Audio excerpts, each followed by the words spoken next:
What's up guys, Jay Sensational here. Today I will be presenting my deep dive guide into Twisted Fate NAMI. I've been posting a lot of games with this deck. This was a deck that I used to hit Masters, and I've had a lot of people coming up to me and say, hey, I'm having a little bit of trouble piloting this deck. There's just a lot going on. I don't really understand. Can you break this down, etc., etc.? And that's exactly what I'm going to do for you guys. This video will break down 5 really big tips to help you really understand this deck in and out and become a better pilot at the deck. So I don't want to take up any more time. This will be the last video of this deck on this channel, unfortunately, for the time being. But I hope that this video will help cement some of the learnings that I have gotten from playing this deck on ladder, and I hope that I can transfer some of that success to you guys. So without further ado, I'll leave you guys with the videos, and I'll peace out. Catch you guys in the next one. See ya. So let's dive a little bit more into the win conditions. What this deck is very good at is having multiple win conditions and having multiple different ways to play the deck, even if it's the same game. So there's 4 main win conditions that we need to know and identify and understand in what cases are they good and what cases are they not as good. So the 4 win conditions, or quote-unquote win conditions, are NAMI, Fleet Admiral Shelley, Curious Shellfolk, and Twisted Fate. So Nami and Shelly kind of fall into the very similar categories of buffing your board and then swinging in for lethal damage. And so those will kind of get lumped together. But even if I'm talking about these win conditions, they're never usually separate from each other. You don't really play for one over the other, with the exception of like Shellfolk versus Nami Shelly. But even then, there's some synergies in between. I'm trying my best to give you guys a rough idea of where these cards are very useful and how many times are they going to be the main thing that will drive decisions like your mulligan, or deciding when to protect a unit, or letting this one die, so because this isn't really my main win condition. So let's try to break it down, starting with Nami. Nami is very strong, if you guys remember her from her pre-nerf state. I think that we'll call her win condition 25% of the time. In any matchup that's slow and you have the ability to work towards a Nami level up, mainly passing on turns 1, 2, playing 3 spell mana, banking turn 3, and then, either leveling up on turn 4, 5, and then be able to pressure the opponent's board out. And, if they're like a slow matchup like Zoe Lee Sin, for example, that doesn't apply a lot of early pressure, we have a really easy way to level up Nami, and if we can stick early Nami on board leveled, we can really start to push and pressure a lot of damage. There's the same with Shelly, although Shelly is a lot more flexible in the sense that you don't actually need to play the way Nami plays in order to play Shelly. There's no prerequisite of requiring to level up Nami, and in some cases I think you play Shelly on like turn 5, and maybe in some cases Nami isn't even leveled at that point. And you can still benefit from the fact because, well, if Nami is not leveled up, then she doesn't really have the same impact that Shelly does. So Shelly is a very evergreen kind of card. In every matchup, he's pretty much always a win condition. But in the cases that Nami is already good, it's kind of like an alternate Nami. You have 6 Namis in your deck. You can think about it like that, but even Shelly is a lot more strong, especially if you have wide board states, which this deck does allow that with cards like Double Trouble. Next is Curious Shellfolk. This is where we start to diversify our win conditions, and what Curious Shellfolk is really good at doing is competing for value. This card will basically never lose in a value matchup. In a sense, we have the Autopus Pranks, we have the Conchologist, we have the Trinket Trades. There's a lot of way to generate a lot of cards and even steal your opponent's cards to alternate your own win conditions if you don't happen to draw a card like Shelly, for example, or even Nami. Curious Shellfolk can get you out of those situations and also slow down your opponent's game plan. And as an alternative win condition that really synergizes well with Nami and Shelly is that you're able to generate extra spells through the means of Conchologist, through the means of Trinket Trade, through the means of finding extra Autopuses for extra pranks, or even pranking your opponent's spells and just generating more from that. just being able to give yourself more spells, or even like duplicating spells off of your own picks, you have more spells to synergize with the likes of Nami and Shelly. But there are cases where you won't have Nami and Shelly, and you can still win just by stealing your opponent's cards or slowing down the gameplay. But there's only like there's not that many matchups where you will actually need to play for this extremely value-oriented strategy. Those would involve mirrors, so like against another Shellfolk deck, against like Zoe Lee, against Ken and Ari. Those are the main ones where Shellfolk will really shine in really disrupting your opponent's game plan while also progressing yours. Lastly is Twisted Fate. Twisted Fate is much less of a win con than any of the three cards here. It's very rare that I see Twisted Fate level up, even though in some of the games that I've shown on the channel, you've actually seen Twisted Fate level up quite a bit. When Twisted Fate levels up, again, it's very hard to capitalize on him to just purely become a win condition, but he's just a huge value engine that slows down your opponent's game plan, draws cards from you, and then it progresses to your own game plan as well with other cards like Shelly or Shellfolk. This isn't a deck where you can really play for Twisted Fate level up. I think in a very niche case scenario, you're able to flip TF in one turn off like a pick a card into double hidden pathways, but that's not really realistic in what you kind of expect. And if it happens, it is what it is. And it's maybe because your opponent had to respect every other win condition you had and weren't able to remove your TF. Because what this deck does is we have so many different win conditions that eventually one of them will stick. And that one of them might just be Twisted Fate. So maybe like 10% of the games Twisted Fate might actually level up, but I think what's more valuable from Twisted Fate is the moment you play him. Having the ability to either red card, gold card, or blue card can be very valuable in any matchup, depending on which matchup it is and depending on which card you take. So I sometimes even hold Twisted Fate the whole game just to use as a gold card against like Scion, against like Lee Sin. Just being able to have that ability to stun an enemy to punish an open attack and that's like the only card in your deck that can do it, is very valuable. Or having that ability to splash a red card onto a big board. You really do want to play this card and try to work towards leveling him, unless of course that's your only sort of game plan in hand, and that's when you really need to work out. But those are the four main win conditions, and let's break them down a little bit further. Now that you guys have a better idea of the different win conditions within this deck, I think it's also important to understand the value of having multiple of your win conditions on the board. What this does is it allows you to contest your opponent's mana, your opponent's removal, and just represent multiple threats that they have to remove all at the same time. So I think this is a really neat example of a game. I think that in this position, I have the hidden pathways. I just top deck another TF for pick a card, and I represent an interesting possibility of actually leveling up my TF. It also so happens that my Nami levels up this turn, and I can start pumping up my units as well. So in this case, my opponent plays Tarek and only has 4 mana left in his entire turn to deal with it. If he decides to remove Twisted Fate with something like a single combat, I then have the ability to start buffing up my board. I can even replay TF for like a red card, a gold card, or something in the future.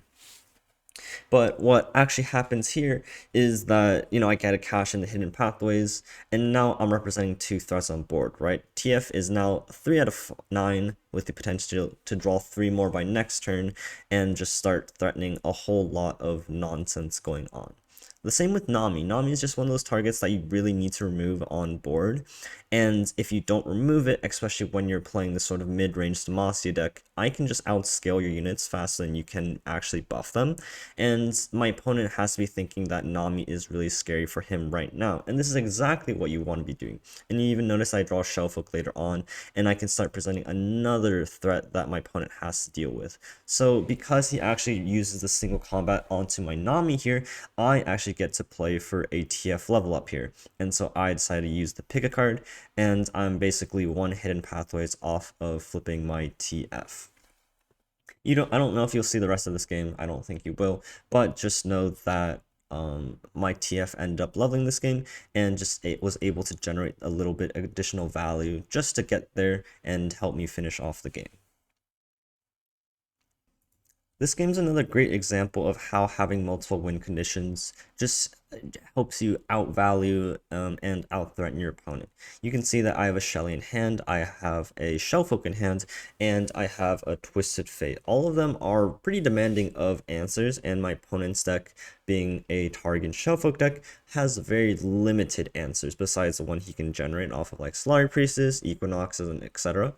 And so being able to represent a lot of threats is just very, very important. He sees the Shelly coming down, and he's put in a spot where he really needs to deal with it, or I just outscale him, and my current board will just trade down his board forever, and eventually I just get a good open attack through. And now even if he is able to answer my Shelly this turn, which I play now just in case he hit Meteor Shower, that's the deal 4, deal 1, and so I want him to use it now to get it onto the Shelly. But I think what you'll notice here is that I don't really want to play my Trinket Trade and Prank with my Shelly, even though I can this turn. This actually forces out an Equinox, which I'm very happy to see because my Shellfolk is the main card that I want to stick here, the main card I want to start pumping out value, because even though the Shelly is great and all here, it's just not quite enough, especially in this matchup. And then you see a top pick a NAMI, so just threat after threat of continuous cards that he really has to answer each turn, or he might fall behind. What's also really good of Shellfolk on turn 6 into another Shellfolk matchup is they are sort of priced into not being able to play their own Shellfolk, because if they do play their own Shellfolk, not only are they denying any answer towards my Shellfolk, I can even prank their Trinket Trade, I can prank other cards, and then I pretty much just win on the point. So he's forced to use the Comet here again, no problem. I use the Trinket Trade, and I look for a little bit of value that I can get off of here as I can. So this is a little bit later down in the game. I think something really unique about this game is that NAMI didn't actually level up until this turn. So by turn 10, NAMI has finally leveled up. And again, this is really cool because I draw Shellfolk again. And then I'm in another situation where, oh wow, I have a NAMI and a Shellfolk. Which one do I prioritize? Or which one do I want to bait out removal with?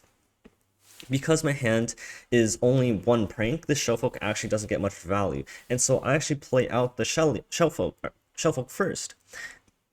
And now he has no answer for NAMI. And what was really good here is not only did I just out-resourcing him by, constantly representing threats, he answered my Shellfolk there, which he doesn't know how much value I can get off it, but I know that I can't get much value off of it. And I was able to play the Shellfolk in order to bait out that mini-morph, and so he can no longer use mini-morph onto NAMI. And now I can start playing all these cards out, all these spells out, and just snowballing my advantage here, and setting up a board state that will eventually win me the game. And so at the start of his next turn, he actually had another mini-morph, which he promptly decides to use onto my NAMI. Hopefully you'll see it in a little bit. Yep, there it is. So he mini-morphs my NAMI. Oh no, I'm a little bit sad.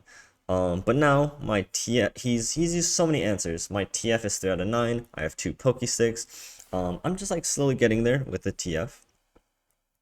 So I don't really have a turn, so I use the Pokestick, and then pow, another Shellfolk. You just notice that this deck just runs so many threats, but again, it's very important to consider when each threat is very important, and based off your hand state, when is it the right choice to go after a certain win condition. Because at this point, the Shellfolk is basically just a 6-mana 4/6. That also demands a removal, I suppose. So moving forward here, you notice that in this board state, my opponent is just running out of things to do. I actually was able to level up Twisted Fate by only casting a Twisted Fate's pick a card. And I just have another Shellfolk. I still have Shellfolk on board. I just drew into Otterpuss plus Conchologist, which is so much value. And because I just had so many threats, my opponent just had to remove them at turn after turn, and I was just able to stick a TF onto the board. And this TF gets a really neat removal onto this Immortal Fire by perfectly being able to kill both phases with the gold and red card in addition to all these cards. So I think a really good takeaway from this game is to layer threat after threat, having multiple threats on the board at the same time in order for your opponent to split its attention, and then eventually one of your threats sticks and you can just outvalue your opponent from there. Now that we have a good sense of our different win conditions, it's time to talk about mulligans, because I think mulligans can be one of the most complex things in this game, and with so many different win conditions, we need to be able to judge how to play each matchup appropriately, and which win condition do we want to go for. So starting with the first mulligan, we are playing against a Go Hard Ari deck, and our opening hand is Double Trouble, Mind Meld, Group Shot, and Shelly. I think in this matchup in particular, you want to play for a Shellfolk game plan, being able to outvalue your opponent. With Shellfolk is just a huge way to not only slow down their own game plan, but really just get all that removal that we need in order to really deny their game plan. And because we need to deny their game plan, we want to look for cards specifically like Group Shot plus Pokestick in order to kill off their droplets, which are their main cycle engine. Because we lack a lot of removal cards. If we see Group Shot and Pokestick, we need to aim to keep those because we don't have many of them in our deck. So in this matchup, I'd mulligan everything besides the Group Shot, looking for either removal like Group Shot or Pokestick, or Shellfolk in order to outvalue in the end. And I get a Shelly, I get a TF for red card, and I have a Group Shot, which is a pretty good hand. For our second one, we're going to talk about Lee Sin Zoe. So this is a very slow matchup. And this is one where we would really like to play for NAMI. NAMI is super powerful in addition to Shelly. And I think this hand is very, very interesting. You see me keep NAMI Double Trouble. I'll always keep NAMI if I have in this matchup because she's so good. Double Trouble provides us with the perfect card to go into a pass on turn 1 and 2 into turn 3. And then I even keep Hidden Pathways here. What's really cool is this Double Trouble synergizes with Hidden Pathways. So after I cast Double Trouble, my Hidden Pathways is active. So I have a play on turn 3 and on turn 4 in order to level up NAMI appropriately. So I mulligan everything away that isn't those 3 cards because they're just so synergistic. And I pick up a Twisted Fate, which can actually synergize with this Hidden Pathways should I choose to. So mulliganing for NAMI and Shellfolk here. If I don't have NAMI, I would probably full mulligan in search of NAMI herself. The next one is into Plunder, so this is definitely a lot more aggressive than the other 2 decks that we've talked about, and our priority in these kind of matchups is to stabilize. We can't really afford to play for NAMI level up unless they have a super slow start, and I think anything else than that is really greedy. So the first priority is to stabilize the board. I see 1/2 drop. They don't really trade well into it. I'm debating keeping the Harpoon if I want to remove a champion, but I think at that point it's a little bit too late down the line. So in this mulligan, I think I end up just tossing away the Harpoon. Battle Commando just doesn't block very well. I don't have the tactic on turn 2, and Autopus is at least a chump blocker. Pokestick does, like, trade into like the Mirai Warden, but there's not enough units that have 1 health in their pool that requires me to keep it. So I end up with a pretty good hand here. I got a 1-drop into a 2-drop, and I have Group Shot in hand. So the next matchup that I will want to talk about is a Shellfolk matchup. This is Zoe Targan, but you can simply imagine that this is any other Shellfolk matchup, maybe with the exception of the Mirror, but ultimately I think most of them mulligan out the same way. This is going to be a pure value matchup. If the card does not do anything for my value game plan, I do not want it.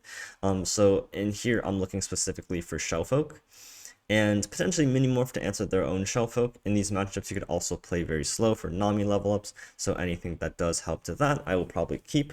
But in these mulligans, you can be really aggressively greedy, and so I don't think I keep anything besides the Shellfolk in search of better cards. I do have Token on too, so Battle Commando is a slight consideration if I want it. It does block Zoe, so I end up keeping it here, and I end up with a Minimorph and another Otter. Otter's fine, it does what it does, but Minimorph and Shellfolk are the core to answering their own Shellfolk and having our own value engine going off against theirs. Another very important aspect of this deck is knowing when you want to use your spells. I think in this particular game, this is very interesting because I have pretty much every win condition in my hand. I have a NAMI, I have a Shellfolk, I have a Shelly. And I think a lot of people are conditioned to, especially when playing Shellfolk decks, is that I have Pranks, I have Trinket Trade, I want to save them for value for Shellfolk. And that mindset can often be quite a trap because we lose out on a lot of advantage by pushing them with NAMI.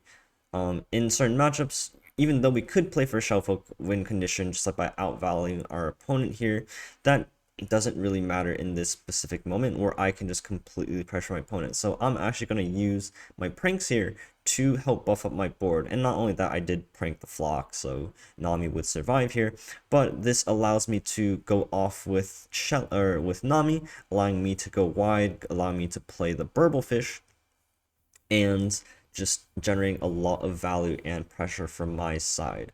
I think what I will do is I will just save the trinket trade for the Shelly in case I need a little bit of a refill. I also recognize that because I'm eventually going to want to play out Fleet Admiral Shelly, I will need more spells, and trinket trade plus X will be a 2-spell requisite for activating Shelly on a future turn. So at this extent, this is all I'm going to cast. I'm not going to touch this trinket trade, but I did commit all the pranks into this attack. And you'll notice that with this jettison, I actually get a nice trade onto the lecturing yodel. So definitely knowing when to commit your spells, this isn't a point where I definitely could have saved my spells for waiting to use them with Shellfolk, but I would have missed out on this incredible turn. And I also choose to not play Shellfolk this turn and instead play Nami because I realized how wide and how much damage and how much pressure I could apply this turn. And now that he's killed Nami, I now get to play Shellfolk, trinket trade, the pranks, and then into Shelly. This moment is another rare, really interesting circumstance. I actually play Nami here, not only because she's fleeting, I need to play Nami, right? But she's only 6 out of 8 here. I do see, trinket trade and Shellfolk again, and again, I think their first reaction is to keep trinket trades because of Shellfolk. But I see this unique opportunity to spawn Otterpusses and actually have the ability to flip Nami this turn. This is incredible. If I play 2 Otterpusses, I actually flip Nami right now. And then, depending on what my opponent does, I can just really go off because I have a lot of spells I can play here. I have the pranks, I have the level Nami, and my opponent's board is looking kind of small. So if my opponent doesn't see this happening, he might tap under a reasonable response, and I can even just win the game on turn 5. So I realized that I can actually flip here, and I end up taking the Otterpuss. I'll play the Otterpuss, and that's 7 out of 8 onto the Nami. I guess I pass first, but eventually, I eventually get there. And my opponent's probably like, oh, I'm safe here. There's nothing much going on. Bam, 4 mana, draw 2. My opponent's tapped out. This is the perfect turn to go in. So Otterpuss into 7. And then I realize just how much of a board and swing I can do with these group shots. I just go in. I know he no longer has an answer. I ditch the need to save trinket trade for this Curious Shellfolk, and I go in with the Otterpuss. This flips my Nami, and now I have 2 group shots to kill my opponent's boards, and then I'm pushing like, what is it? 6, 8, 9, 13 damage this turn. And think about if I just happen to save those trinket trades for a Shellfolk. The game would just be an entirely different outcome, but I decided to use these cards super aggressively, and I'm able to push this board advantage, and my opponent realizes what's going on, and he has to surrender. So this is another interesting case where, again, we need to really consider what our game plan is and what cards we need to play. I actively play Trinket Trade here as a spell in order to spend mana because I realize I do need to level up Nami based off of my hand and this matchup. Now, oftentimes, I would actually actively keep Trinket Trade in my hand in order to be able to level up my Nami in those conditions.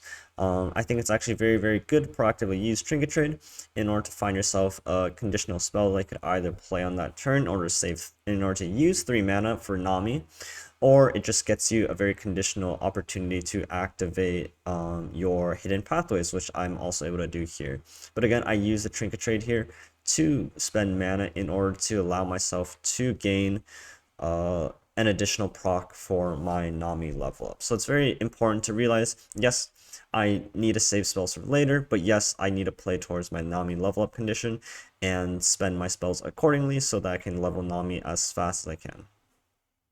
This is another unique situation with leveled TF on board. This advice is mostly specific to just TF alone, but depending on the hand states, it can apply to cards like Shelly. And this is the fact that a lot of your cards aren't fast slash burst speed. And by that, I mean your pranks. A lot of times you'll have multiple pranks in your hands, and you'll think that, okay, so I have two spells I need to cast this turn for Shelly, or I have two spells I need to cast this turn for TF, level TF, blue, red, gold, whatever cards. And so you'll see that I have a buffed up board, or rather I have a lack of a buffed up board, and I'm trying to cast some spells this turn in order to enable myself to trade down his board. I have a group shot and two bloodbaits and a list and this NAMI spell, and it's just a question of what do I want to cast. Now I could just play, I could play out the bloodbait, the group shot, and get my red, blue, gold cards and get my units pumped up, but I think you also have to realize that sometimes the luxury of having like a fast or burst speed card is just really important, especially for level TF, in order to get red, blue, gold cards on stack instantly, versus if you hit like a slow speed card off a trinket trade or your pranks that are focus speed and you can't really cast them. And this translates over to Shelly too. It's really hard to be able to play Shelly when your hand is full of pranks and you can't cast them in response to an opponent's spell that tries to kill your Shelly, and not being able to get immediate value out of these cards can sometimes be detrimental. So in this case, I go for the ebb and flow instead of playing my fast and burst speed cards, because I know if I don't survive, or rather if I don't win this turn, or if I don't eliminate his key threats, I need to be able to gold card next turn in order to stop the rally that I see in his hand. So let's take a look at the different win conditions and how exactly they end up closing the game and the steps that we need to take there. I think for NAMI and Shellfolk, they're relatively simple. You just build up a board and then cast spells in a turn and just attack. But let's just break it down a bit turn by turn in this game against Plunder. So at the beginning of the turn, we played Shelly. We had two Octopuses on the board from the previous turn, and our opponent opens this Make It Rain. So now he's threatening to kill one of our units, being the Octopus, and now we need to play reactively because we need to keep our board wide so that Shelly buffs can help us out here.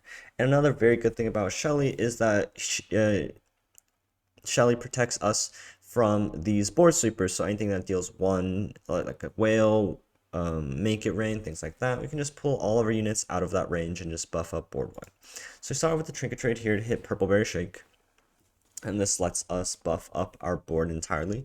And I think it's very important to note that this isn't a point where we like take Octopus. We don't have Shellfolk, we can't get two of them, we can't even play it. Our only other spells right now are pranks, and those can't be cast at fast or burst speed, and I needed one of those cards in order to be able to buff up my board now.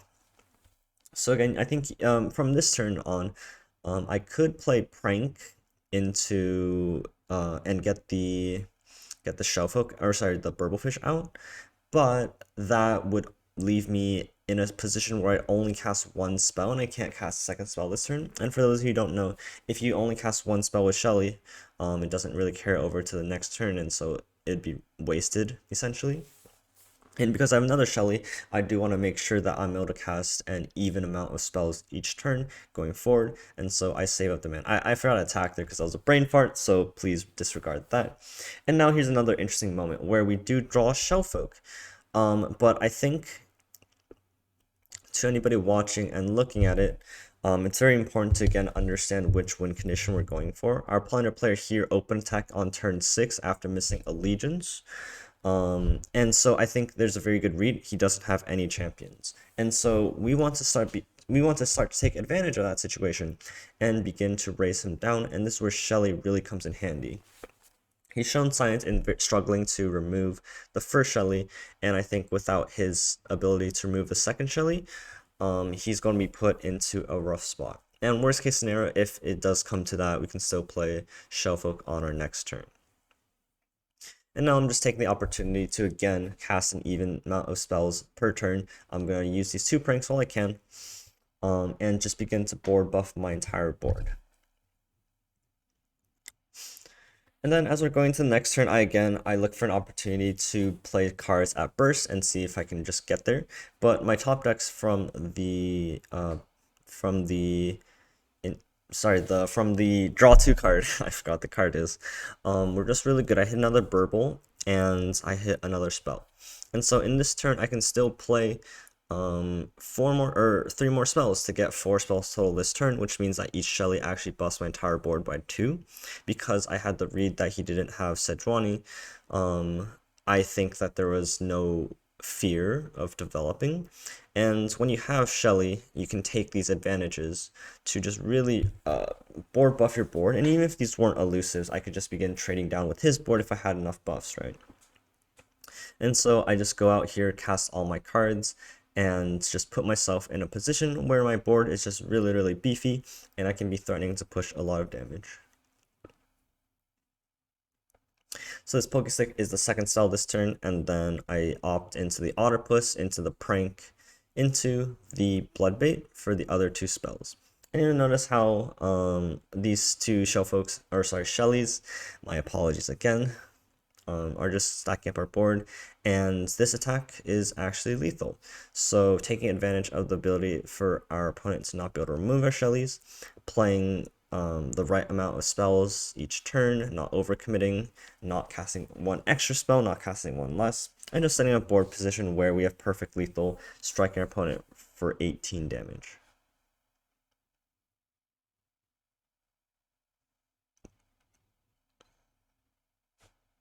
So winning with NAMI is, relatively simple, or relatively similar to a position where we can win with Shelly.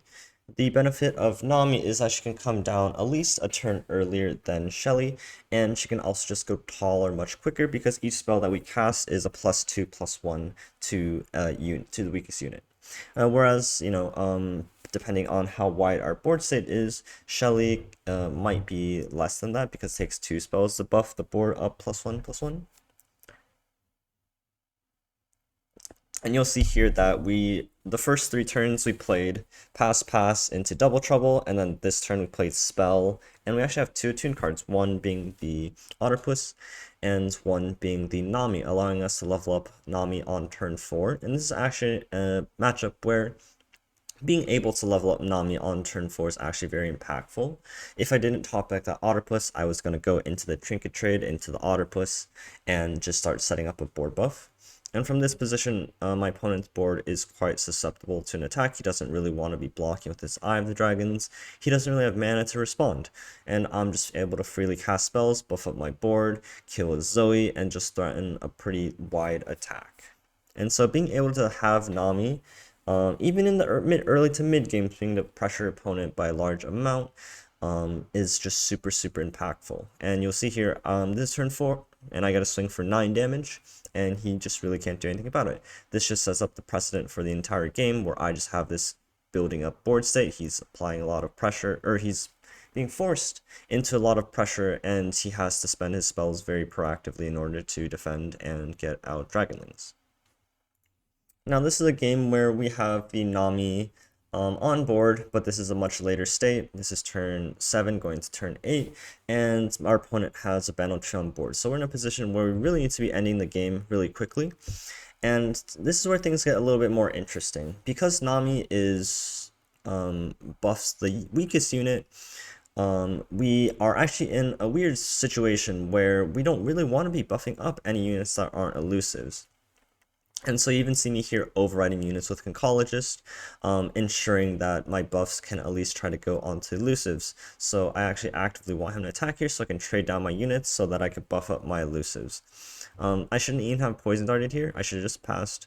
Not only was I representing lethal, I guess he wasn't attacking, but actually what happens here is this Poison Dart actually does respond by him attacking, which I actually make somewhat of a critical mistake. Not a critical mistake, but for the sake of teaching the point that I'm trying to make, I make a wrong block here. This is just by instinct. I take, the 4/3 trade into 1/3 perfectly. But what I should have done here is trade the 4/3 Conchologist off into the 3/2.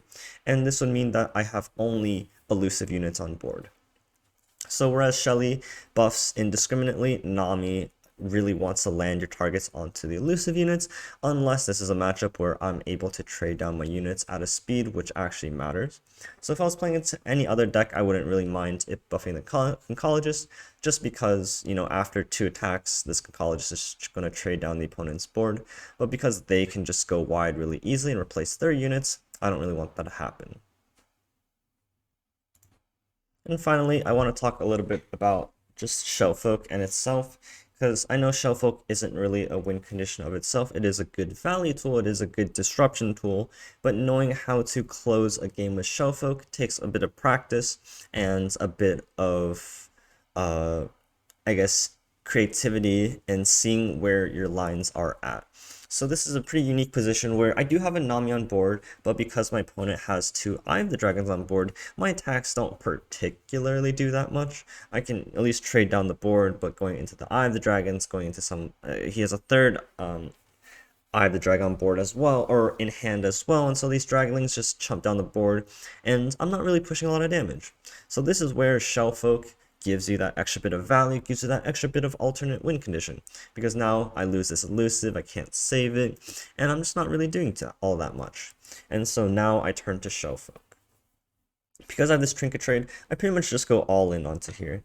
I'm able to get 3 Otterpusses and 3 Pranks, and just really see, not only see what my opponent's hand is, but I also get the opportunity to stash up some cards. I could change the match. If I pick up some card draw, I can start to work towards a TF level. I can find some more elusives like Shelly to really close out the game. Because I think right now it's very important to understand that while I'm in a very dominating position, I am not actually closing out the game. And how are we closing out the game? Well, this is going to really depend on what we prank and what we get off of the Shellfolk, and how we can capitalize that into a win condition. So my opponent, as a very good player as he is going to use his Pale Cascades here so that I'm unable to prank them, and he gets a little bit of card draw as well. He doesn't want me to take the Pale Cascades because then I can, you know, work towards flipping TF. Each prank gives me 2 Pale Cascades. I could pretty much flip TF. But now here's what things get exciting. I hit a Sonic Wave, and this is really critical because now I can start to break the stalemate. I can now challenge away his Eye of the Dragons, kill off his board, and make it so that he can't generate any more Dragonlings. I also hit his Zenith Blade. Zenith Blade critically giving me Overwhelm allows me to punch through these Dragonlings even if he has them on board. And I take this advantage to use the Sonic Waves in order to trade down his board really aggressively. I can remove the Wounded White Flame to remove a key threat. I can remove his Eye of the Dragon so that his board isn't filled up with these Dragonlings anymore. And I can even use the Zenith Blades later on in order to capitalize into just big Overwhelm units buffed up by NAMI to swing in for lethal. So let's jump towards another game. This is into Plunder. I've already pranked basically half his hand. I've stolen a Dreadway even. And my top deck is a Trinket trade. So this is a pretty good spot, of course. I'm in a position where I'm feeling pretty safe. I have this mini morph for this GP. And now again, I just need to figure out how to capitalize and win the game. Currently, I do have this Dreadway, but he can match with his own. I only have 1 elusive. He has at least an equally wide board. And I don't really have a good way of finding lethal, and I'm in a position where I need to. I think the first instinct is to take Otterpuss. It's a very easy take, especially when you have Shellfolk in hand, but because I've already pranked half his hand, I pretty much have a good idea of what cards are in his hand. He has at least a double Dreadway. I forgot what the card on the right is, and I just realized that pranking his hand is no longer useful for me. I don't want any more Dreadways, and I actually take this group shot because it synergizes extremely well with this Dreadway. Not only can I remove the elusive blocker, I can also get rid of the 1 fearsome blocker on his board, putting him in a position where he has to play a fearsome blocker that I think I have a reasonable read is only Dreadway. So I think it's very easy to fall into trap where I think you think that the best play is to take the Otterpusses. But knowing when to flip the switch, take a better spell, take one of the spell cards, take control of the game, and find out how we can sneak through and win the game is very, very critical, especially when you are playing with a Shellfolk kind of hand. And you'll see in this case, I am able to kill the Fearsome blocker. This puts him in a position where he's forced to play the Dreadway because he has no other Fearsome blocker in hand. But this taps him out of any response, and I'm able to play a nabbed elusive, kill his elusive, and represent lethal with the 4 damage in elusives that I have because they're doubled with the Dreadway. I think it's also important to realize that I made an interesting decision to even take the Dreadway in the previous turn. Not that I had thought this far ahead, but I realized half his hand just wasn't benefiting me that much, and the Dreadway could actually prove as a viable win condition after having stolen it. So this last bit on being flexible, being able to adapt on the fly, this is just a final message that kind of reiterates everything that's kind of been set up to this point. Just because we have so much threat density with the Nami, the Shelly, the Shell Folk, we have a lot of ways to capitalize on our spells, whether that be using the spells to use as for Nami, or for Shelly, or even saving the pranks and trinket trades for Shell Folk, or utilizing some combination of both. It's often that our game plan gets disrupted in some capacity. Maybe our Shelly gets harpooned, maybe our Shellfolk gets mini-morphed. We need to be able to adapt on the fly because we should at least still have more win conditions either on board or in hand. It's easy to tunnel into one specific strategy going into a matchup saying, yep, I need to play for value, but then if suddenly your Shellfolk gets mini-morphed, now you have to win the game on, maybe you have to beat your opponent who might be outvaluing you. You have to go into a much quicker plan. You have to play for Nam, you have to play for Shellfolk, get in with the elusives.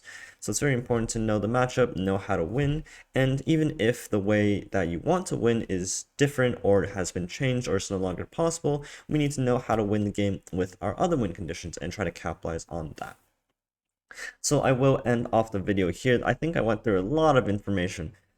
And I think it was pretty dense, so please feel free to go back. I'll include some timestamps in the description, so feel free to go back, watch them through, and see if there's any parts that you want me to explain a little bit better. I'm free to answer any questions within the comments. And if you do want to catch those full games, those are on the YouTube channel as well. So if you go back into my channel, you'll see that the 11-1 Masters Climb has those 12 games. Most of the clips that I pulled were from those, and from the first video that the rank 1, the NAMI deck that hit rank 1. So feel free to check out those games for the full games there, and you can really see how this strategy goes into the practice, and you can try the deck out for yourself on ladder, whatever it may be. So thank you guys so much for watching. I appreciate the support recently on this channel. It's been exciting to see a lot of new people over here, and thank you guys for watching. So have a nice day, peace out, and I'll catch you guys in the next video. Take care.